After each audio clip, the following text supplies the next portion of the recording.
Welcome back, guys. So last time we covered some very basic bass lines that will get you started on playing music with other people.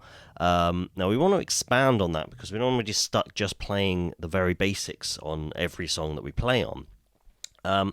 Now the first sort of stepping stone on that is to understand what notes are available to us within any given key. Now, obviously, there's going to be quite a lot up and down the neck. So the starting point of that is to understand these basic shapes of a major and a minor pattern, a major and minor scale. We're not going to worry too much about keys today, but I'm going to stick in the key of C because that means that we don't have to deal with any sharps or flats in the major key, at least. So the starting point of this is to understand the pattern that we can play that gives us a major scale. Okay, so that's a C major. And when we talk about the chords that we're playing or the notes that we're playing within a bass line, we often refer to sort of 1-4-5 pattern or 1-4-6-5 pattern or something like that, which may not make any sense to begin with, but it's very much a very simple case of your starting root note is 1, and then it's 1, 2, 3, 4, 5, 6, 7, 8, and the 8 is the octave, which is the same note and a higher pitch. And so that can, it's really simple to follow. So 1, 4, 5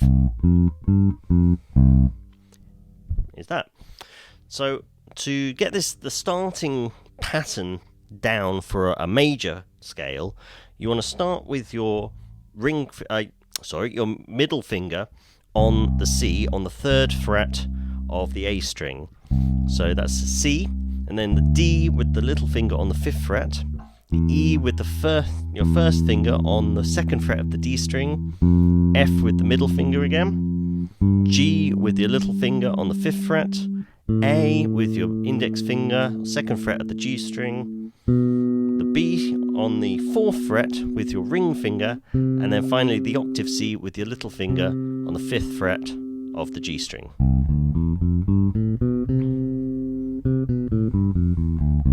Now get used to that shape because the bass in the way that it's tuned, if you're in standard tuning, is excellent for learning these patterns because you could take that shape. Obviously we're not going to play in the key of C all the time, but you can take that shape and move it anywhere. So if you wanted to play an A, you start on the 5th fret of the E string, play exactly the same pattern, and you've got an A major scale. The pattern remains the same wherever you are, and that's a really good starting point just to understand the basic shape of a major scale in any given key. Now if we compare that to the minor scale, if we stick in C again, so we play a C minor, we play this pattern. Okay? So the difference is that a number of the notes will be either sharp or flat compared to the major scale. So in this case, we've got C with the first finger, D with the ring finger, then an E flat.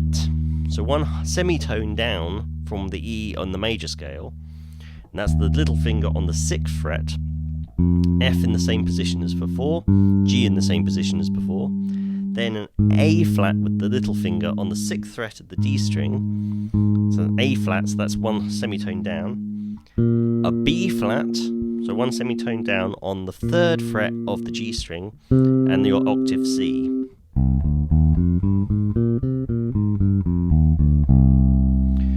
The minor scale there obviously giving us sort of a darker feel, a sadder feel, and will be used in a lot of different music.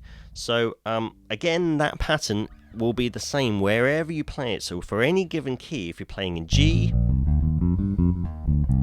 minor, I should say, just to clarify on that part, if somebody says that it's in the key of C, that normally means C major, unless it's clarified that it is minor.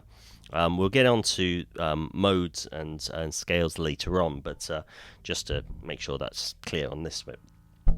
So those two shapes are really useful to practice, and will start giving you a bit of a feel around the basic bass line shape and the notes that are available around it. Now, one additional thing to add to this one are the pentatonic scales. The basic major and minor pentatonics are really good simplified scales that allow you to play around with less notes. So they're slightly less defined. They don't have all the intricate notes that you would have in a normal full major or minor scale.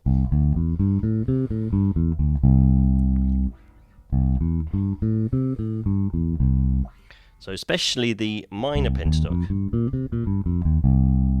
The minor pentatonic especially will be very helpful for that one. So for the minor pentatonic, you skip the second, the sixth,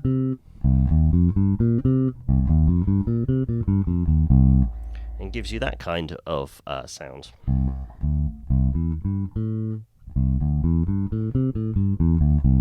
For the major pentatonic, you skip the fourth and the seventh.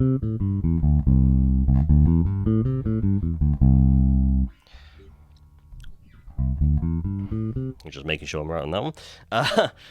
But the minor pentatonic especially, and also that gives you the added note that you can put in, which is the blues note, which is a flat fifth or a sharp fourth. So if you start with the C, and add in that note in between the fourth and the fifth, you can hear that kind of gives it a bit of a bluesy feel to it. And both those scales start giving you a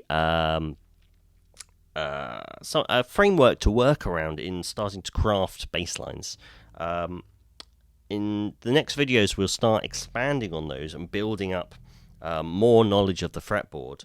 But for starting to sort of get used to the notes that are available to you, learn those shapes and get practicing.